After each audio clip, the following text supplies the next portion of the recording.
Bonjour et bienvenue dans les conversations de l'Odyssée. Aujourd'hui, je suis particulièrement heureux parce que c'est une personnalité de grande valeur qui nous fait l'honneur et l'amitié de sa présence et de sa participation à la conversation numéro 25 de l'Odyssée. C'est Monsieur le Consul général du Japon à Strasbourg, Monsieur Takeshi Akamatsu. Bonjour, bienvenue. Merci beaucoup de participer à cela. Alors, je dois dire que je ne sais pas si vous avez eu beaucoup de chance parce qu'à peine arrivé à Strasbourg, c'est en novembre 2019, eh bien il y a la crise du Covid qui commence dès février-mars. Et je sais que vous aviez prévu une réception au mois de mars 2020 à laquelle je me réjouissais de me rendre et puis finalement, Covid oblige, eh bien ça n'a pas été possible. Alors, ça doit faire un drôle d'effet de venir à Strasbourg et puis hop, d'être cueilli tout de suite par une crise. Effectivement, mais tout d'abord, merci beaucoup Rafa, pour cette aimable invitation. J'ai regardé quelques-uns de cette conversation enregistrée sur votre site de récit et j'étais étonné parce que il y a beaucoup de gens connus ici à Strasbourg, mais de conversations d'autre qualité. Donc je suis un peu peur aujourd'hui, mais je suis dans ton main. Mais effectivement, on a dû annuler la célébration de l'anniversaire de l'empereur qui tombe pour le 23 février. Mais l'année dernière, j'ai pensé que c'est une occasion de célébrer et commémorer le fameux 11 mars, lorsque le grand tremblement de terre a dévasté le partie nord du Japon avec les fameuses histoires de centrales nucléaires, etc. Donc, bon, c'était avant le confinement, c'est vrai, mais on a pris les précautions d'annuler cet événement. Donc, je suis vraiment désolé parce que ça s'est annoncé que, je ne sais pas, à peu près une semaine avant la date. Et puis, bon, pour cette année, Inch'Allah, je ne sais pas, mais on est en train de préparer quelque chose pour le 23 février, bien sûr, mais aussi pour le 11 mars, parce que ce sera une 10e anniversaire de ce tremblement de terre. Donc peut-être on ne peut pas organiser quelque chose d'inviter quelqu'un, des amis, nos partenaires ici d'Alsace ou bien au sein du Conseil d'Europe, mais il y aura quelque chose. Nous sommes en train de chercher quelque chose. Donc voilà, nous sommes comme l'ODC, toujours sur le site internet, nous avons des réseaux sociaux. Donc voilà, nous allons annoncer quelque chose dans les jours qui viennent. Merci pour ces précisions. Alors, je dois dire que, Monsieur le Consul général, cher Takeshi, si vous permettez, je vous appelle par votre prénom, parce qu'ici à l'Odyssée, c'est le protocole de l'amitié qui prédomine. Eh bien, ce que je veux dire, c'est que d'abord ici à l'Odyssée, nous aimons beaucoup le cinéma japonais. Et je voudrais juste savoir un peu quelles ont été les conséquences de la crise du Covid ou de la Covid au Japon. Est-ce que les salles de cinéma sont fermées? Si vous pouvez nous donner quelques informations. Au fur et à mesure pendant ces derniers quelques mois, tout d'abord, la plupart des cinémas au Japon sont ouverts. C'est la même chose que le théâtre ou bien une salle de conférence, etc.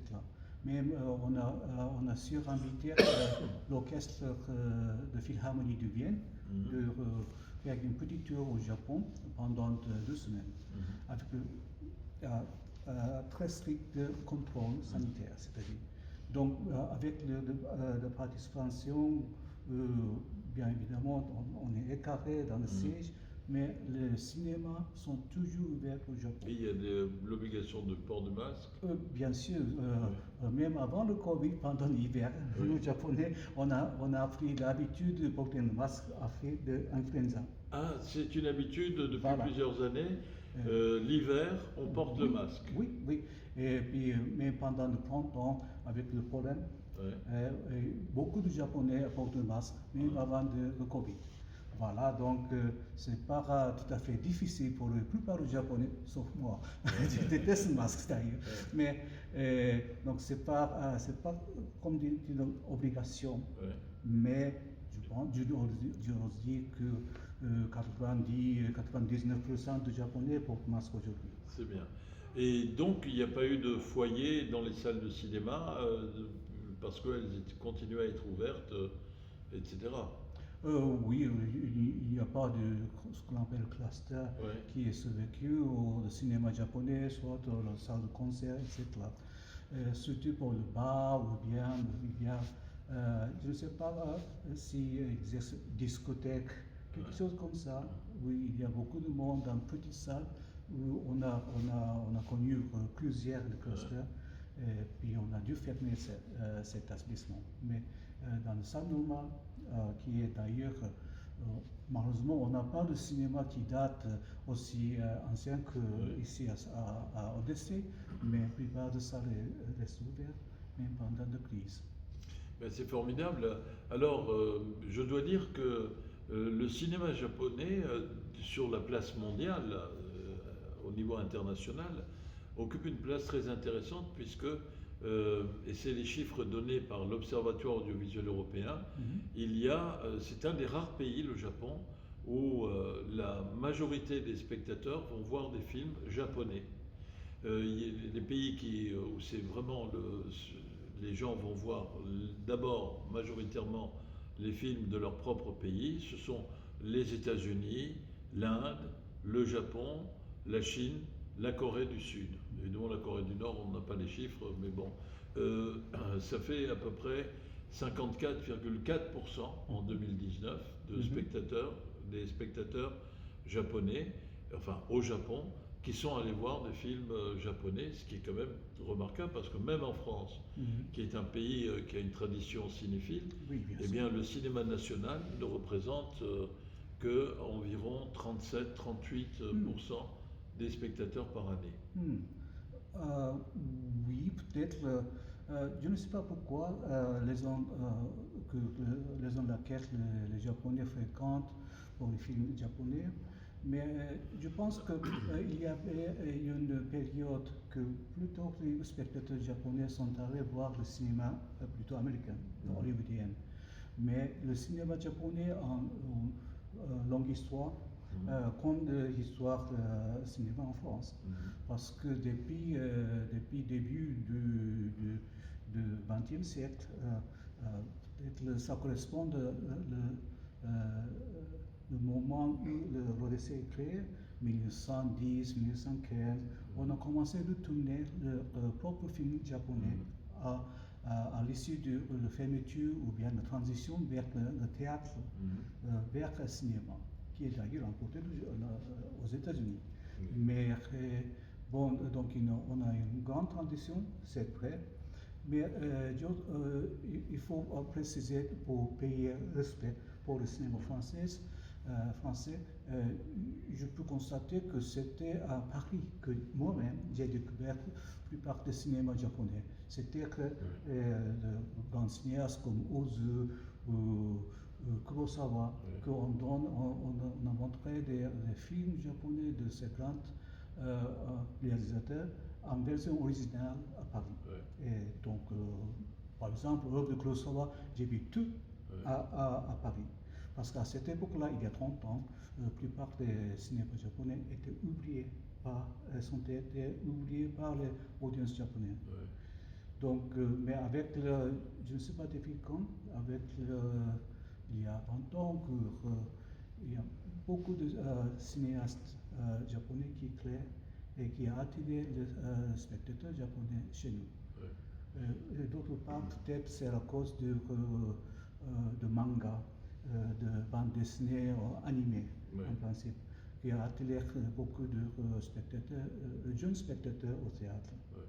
Eh bien oui, vous avez parfaitement raison. Je dois même dire, parce que j'ai un peu relu mes notes sur l'histoire du cinéma japonais, en prévision de cette conversation avec vous, La première projection publique payante au monde se déroule le 25 décembre 1895 dans le Salon indien du Café de Paris, près de l'Opéra, donc 1895. Et dès 1897, les Frères Lumière organisent à Tokyo et à Kyoto une projection de films que leurs chefs opérateurs tournaient dans les rues des villes japonaises où ils étaient. Et heureusement, les Frères Lumière étaient en concurrence avec le système du kinétoscope de Thomas Edison. Et le Japon décide plutôt de prendre les caméras lumière pour en faire aussi des projecteurs. Et c'est à partir de 1905, effectivement, qu'il y a un cinéma d'auteur qui vient. Et comme un peu partout dans le monde, c'est évidemment, il y a une proximité très grande avec le théâtre, car vous avez la chance, vous êtes un grand pays, vous êtes un continent culturel, le Japon. Eh bien, il y a un grand théâtre, une grande tradition de théâtre. Et du théâtre, des acteurs ou des metteurs en scène vont passer progressivement à la réalisation, c'est très bien. Et vous avez évoqué, et je vous en suis reconnaissant, la tradition de cinéphilie qu'il y a aussi à Paris, surtout à Paris, mais qui existe aussi à Strasbourg, grâce à l'Odyssée, il faut quand même le dire. Vous avez pu découvrir l'œuvre de Kurosawa, qui est un de mes cinéastes préférés. Alors, c'est vrai que à partir des fin des années 70 et des années 80, jusqu'au début 90, il y a eu une crise parce qu'il y a au Japon, comme un peu partout, il y a eu la concurrence de la télévision qui a évidemment, comme partout, qui a été très forte. Mais vous avez déjà des grands auteurs qui apparaissent dès les années 1930, que ce soit Ozu ou Mizoguchi, dont un des premiers films date de 1936. Et tout de suite après la Deuxième Guerre mondiale, eh bien, il y a des gens comme Kurosawa qui émergent et qui sont de très grands cinéastes. Alors moi, j'aimerais bien avoir votre avis. J'avais une fois évoqué avec vous, il y a un auteur américain, mais qui écrivait en France, Noel Birch, et il a écrit un livre qui s'appelle Praxis du cinéma, et c'est un grand spécialiste du cinéma japonais. Alors lui, il disait qu'il y avait deux écoles après la Deuxième Guerre mondiale. Une école de cinéastes qui reprenait les traditions, les codes culturels spécifiques propres au Japon, que ce soit Ozu, que ce soit Mizoguchi. Et puis il y avait un jeune qui montait comme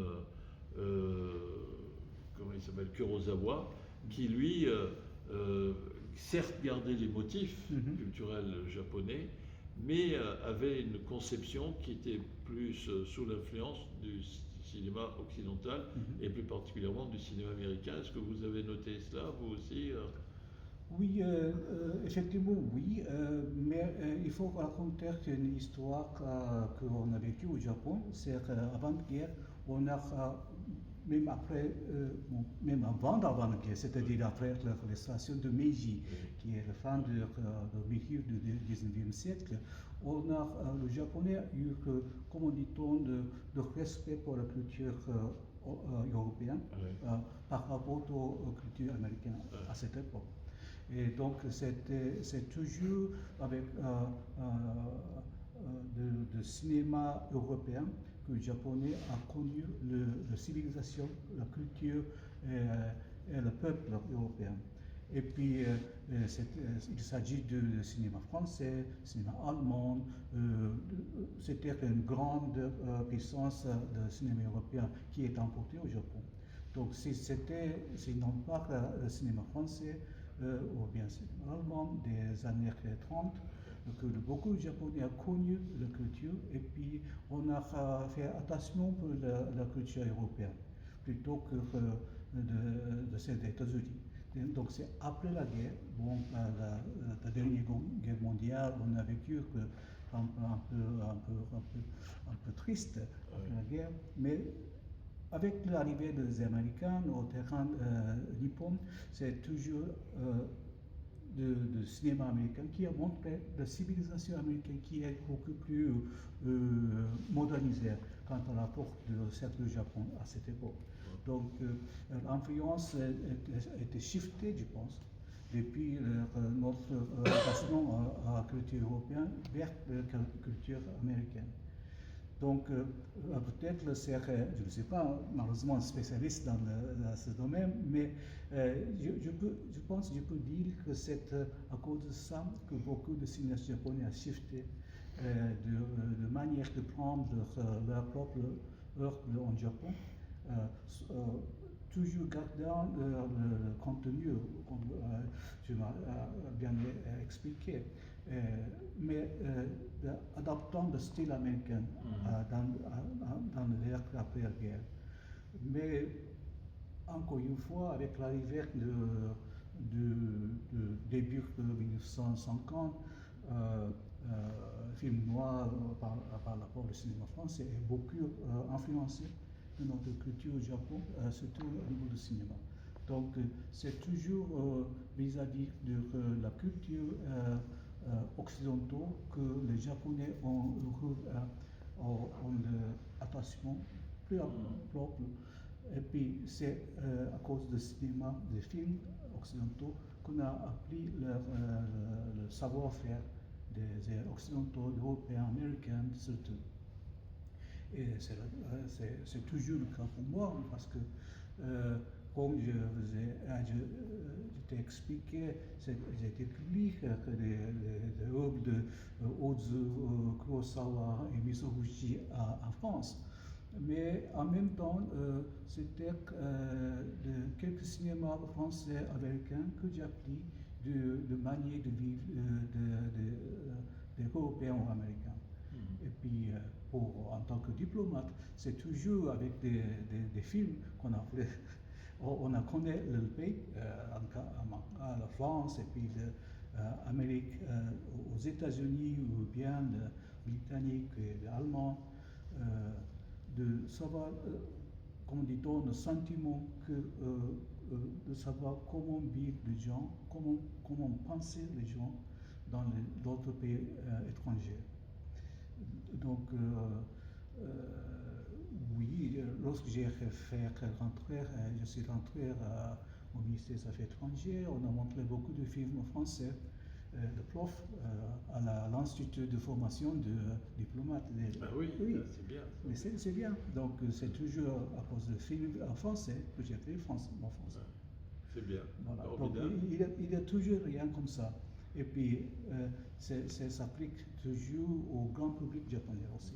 Alors, au risque de vous surprendre, je veux dire que le Japon, vous savez, c'est toujours les points de vue, il y en a toujours 100 000 possibles, mais le Japon occupe une position centrale parce que si vous regardez vers l'ouest, en bout d'horizon, vous trouvez l'Europe. Oui. Si vous regardez vers l'est, en bout d'horizon, vous trouvez les États-Unis. Oui. Certes, la côte ouest des États-Unis, mais voilà. Donc, c'est vrai que... Mais c'est ça qui est formidable, c'est que le cinéma japonais a su maintenir, comment dire, un dialogue culturel, créatif avec les autres cinématographies, et notamment occidentales, mais en gardant sa saveur et son identité personnelle aussi, et son authenticité spécifique.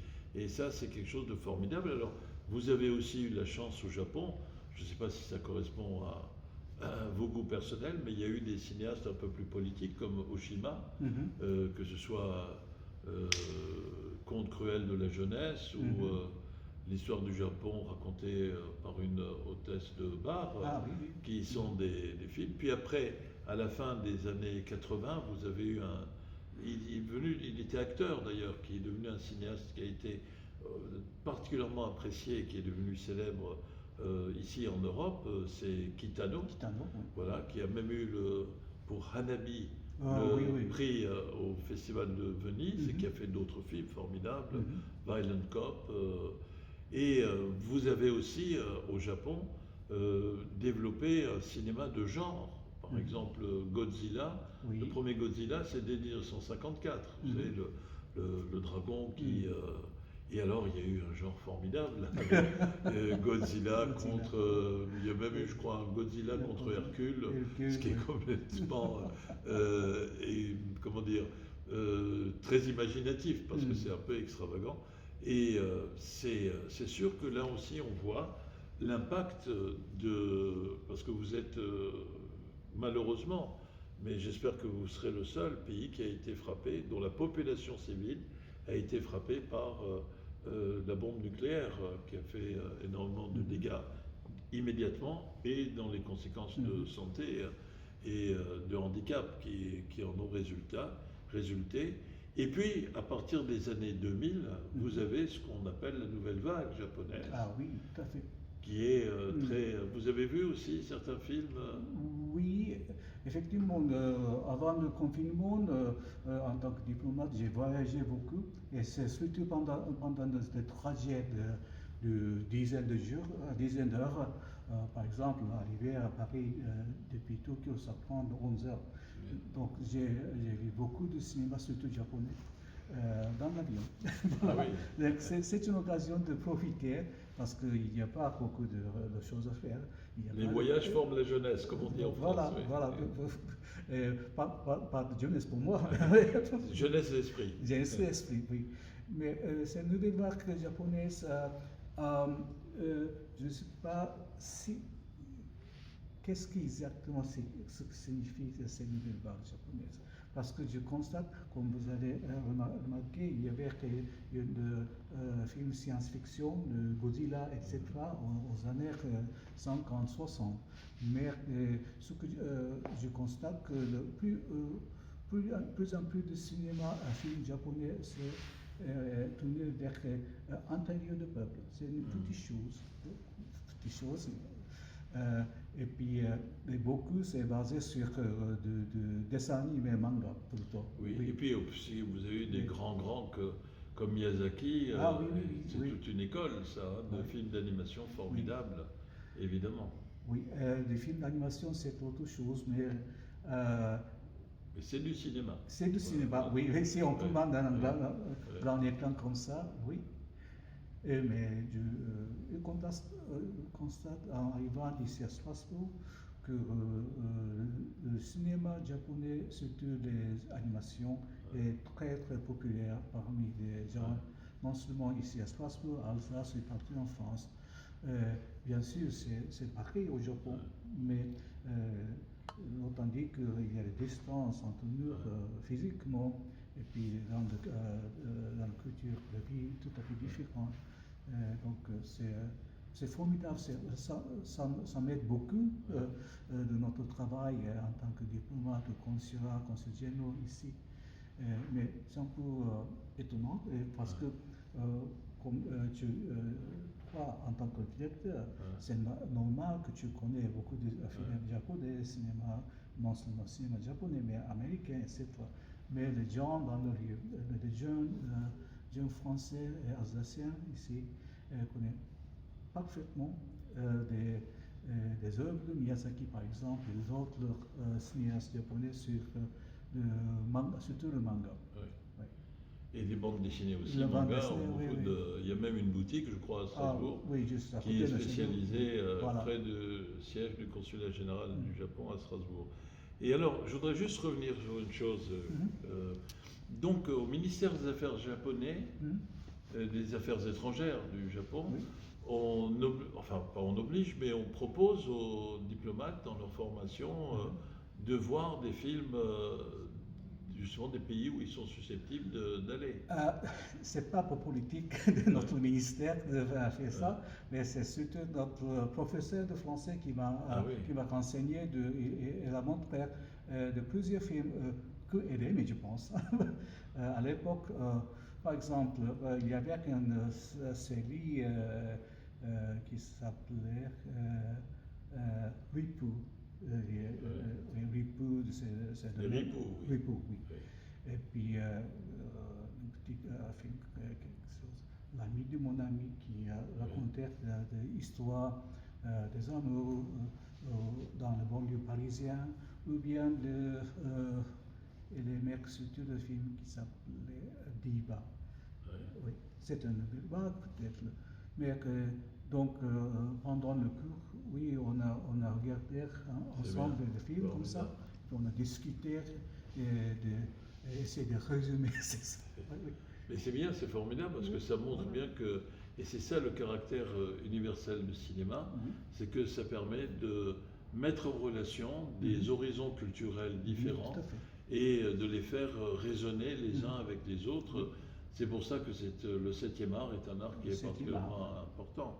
Et alors, ce que je voulais poser comme question, dans le cinéma américain ou français ou allemand ou anglais, est-ce qu'il y a des films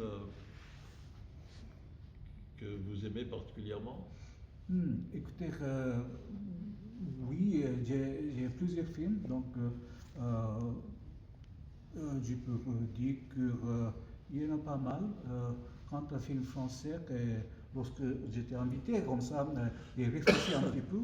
Le film comme, bien sûr, L'ascenseur pour l'échafaud. Oui, c'était Rima, c'était la première fois que j'ai vu ça, j'étais un peu choqué. Les complications de l'histoire et comme ça. Et puis c'est ça. Et, comme je suis le monde musicologue, j'aime beaucoup l'opéra. Donc il y a un film de Rameau, n'est-ce pas? L'autant de temps, quelque chose comme ça. Et puis pour le cinéma français. Oui, petites choses comme chocolat, etc. La de bonne fête, oui. Et puis, bon, avant d'apprendre la langue française, j'ai consacré jusqu'au lycée d'apprendre l'anglais. Et puis ça, j'ai beaucoup aimé des films de Alfred Hitchcock. Oui. Par exemple, Rebecca. Allemand, das Boot, pour le moderniser, mais comme j'ai dit il y a quelque temps, on aimait beaucoup de cinéma allemand des années 30, tout au début de Movie, le cinéma parlant, donc der Konstanz, bien Leise Flame, meine Liebe. Quel d'autre, beaucoup de choses comme ça.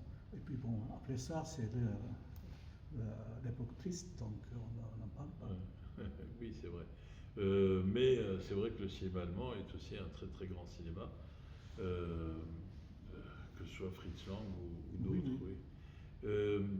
En plus, au Japon, vous avez la chance d'avoir, le pays a la chance d'avoir un festival du film, c'est le festival du film de Tokyo, qui est un des grands festivals de catégorie A, comme on dit. Alors moi, je formule le vœu que on puisse, parce qu'on montre régulièrement des films japonais ici à l'Odyssée, mais ça serait bien qu'on puisse organiser une manifestation culturelle, cinématographique du Japon. Et donc, on peut prendre acte dès que ça réouvre. Oui. Alors, on ne sait pas quand, mais dès que ça réouvre, si on pouvait l'organiser ensemble, j'en serais très très reconnaissant. Avec aussi bien des classiques du cinéma japonais que des œuvres récentes. Voilà. Ça serait... Je pense que c'est plutôt les œuvres récentes qui intéressent beaucoup de Strasbourgeois ici, parce que on nous pose beaucoup de questions sur la situation du Japon. Si soit le Covid, si la situation économique, sociopolitique, etc. Donc, oui, s'il y a le cas, si on peut arranger quelque chose à cette époque, oui, je suis tout à fait ravi d'étendre notre soutien. Eh bien, ça ne tombe pas dans l'oreille d'un sourd, comme on dit en France. Voilà. Merci beaucoup, cher Takeshi. En tout cas, je crois qu'on a épuisé à peu près le temps imparti. Je vais vous laisser le soin de dire le mot de la fin, mais auparavant, je voudrais premièrement dire bravo pour la maîtrise du français. Merci. Bravo pour la culture cinématographique qu'on a vue ici dans votre bouche ou dans ta bouche, oui, on peut se dire tu aussi. C'est le protocole de l'amitié chaleureuse. Et donc aujourd'hui, J'espère que ce n'est qu'un début et qu'on aura l'occasion de parler, mais cette fois en bas, devant l'estrade Ah, et face au public pour une opération du cinéma japonais à l'Odyssée. Ça sera une très belle source de lumière pour notre cinéma, l'Odyssée, et pour le public de l'Odyssée. Tu as le mot de la fin. ok, merci beaucoup. Alors, après cette remarque, il n'y a pas beaucoup de choses que je puisse y ajouter. Mais si je parle un peu de français, c'est grâce à l'Alsacien, parce que j'ai passé quelques temps, 4 mois exactement, à Colmar il y a 30 ans. Donc c'est plutôt dans l'époque, plutôt confinement, c'est-à-dire pendant l'hiver, que j'ai concentré d'apprentissage de mon français. Donc je suis revenu ici à Strasbourg. Mais sans accent alsacien. Bravo. Alors, je ne sais pas si c'est une bonne chose ou non, mais tout à fait. Alors, je suis ici pour aider tout le monde, non seulement le cinéma aussi, mais toutes les choses que le Strasbourgeois, ou bien l'Alsacien, ou bien le Grand Est, je ne sais pas comment dit-on, le peuple Grand Est, mais tout le monde dans notre circonscription, quel que soit l'entrée sur le Japon, vous êtes bienvenus chez nous. Et puis, encore une fois, je te remercie pour cette invitation et je suis tout à fait honoré d'être une partie de cette liste formidable d'éminentes personnes. C'est nous qui sommes honorés. Mais là, je voudrais juste poser une ou deux questions supplémentaires, si tu permets. Il y a combien de ressortissants japonais qui dépendent du consulat du Japon, ici dans le Grand Est? Alors, ça dépend de moment, mais environ 1200, 1300 japonais. Et puis à Strasbourg, il y a à peu près 700. 700. Si je ne me trompe pas. Presque la moitié à Strasbourg. Exactement. C'est bien. Ils travaillent, ils sont étudiants, Alors, par rapport aux d'autres parts de France, je pense qu'il y a plus d'étudiants ici et puis des chercheurs ou bien des artistes, musicologues, quelque chose comme ça. Par rapport à Paris, c'est toujours les hommes d'affaires, mais ici, c'est chercheurs indépendants, scolaires, etc. Vous avez des musicologues formidables au Japon, oui, et vous avez aussi des spécialistes. Moi, j'ai oublié son nom et je m'en excuse, mais la décoratrice des films de Kurosawa, du film Han de Kurosawa, la décoratrice des costumes, enfin la conceptrice des costumes, elle est venue ici à l'Odyssée et elle a participé à la projection des débat. Et l'autre question que je voulais te poser, le Japon, enfin c'est dans ton job de consul général, tu es aussi un observateur au Conseil de l'Europe. Oui. Et depuis quand le Japon est... Vas-y. Merci pour cette question, parce que cette année 2021 est le 25e anniversaire depuis le Japon est devenu observatoire pour le Conseil d'Europe. Donc, malgré le Covid, nous allons organiser quelques événements, peut-être plus part sur le web, de célébrer cette occasion. Et puis, l'année prochaine, 2022, sera notre 30e anniversaire que le Conseil général est ouvert à Strasbourg. 30 ans. 30 ans. Alors, déjà. Donc voilà. Cette année, l'année prochaine, c'est une célébration, commémoration pour notre Conseil général. Donc, j'espère qu'il y aura la occasion d'organiser quelque chose d'événement, pourquoi pas un symposium ici, le festival de cinéma, à cette occasion du 25e et 30e anniversaire. Formidable, donc c'est depuis 1996 Exactement. que le Japon est observateur au Conseil d'Europe, juste parce que là il y a aussi la géopolitique qui intervient juste après l'adhésion de la Russie au Conseil de l'Europe. C'est comme un voisin qu'il faut exactement. important du Japon. Oui, Voilà. pour Qui compte. précisément, la Russie est devenue un membre en février de cette Ouais. année et nous, au mois de novembre, novembre de 20, voilà, 20 novembre, c'était notre anniversaire. Et puis c'est intéressant de constater que nos collègues américains sont devenus observateurs dans la même année. Ouais. Voilà. Et puis le Mexique et Le même Mexique le était Canada. je le crois. Canada. Voilà. Oui. Donc, en tout cas, la géopolitique, elle est escalée. Mais ce qui est bien, c'est que le cinéma, il rassemble les gens, Mhm. là où parfois l'histoire divise ou Oui. oppose. Et donc, ça a été l'occasion de rappeler, merci beaucoup, cher Takeshi, Mais je vous en prie. d'être venu pour cette conversation, pour rappeler que l'importance et la valeur extraordinaire du cinéma japonais. Et nous piaffons d'impatience pour retrouver notre cher public et lui montrer des films de l'Empire du Soleil Levant, hein, c'est-à-dire des, euh, des films venus de ce magnifique et immense continent culturel, pas seulement dans le domaine du cinéma, mais dans pratiquement tous les domaines de la création, qu'est le Japon. Merci beaucoup, cher Merci Takeshi. beaucoup. Au revoir. Au revoir.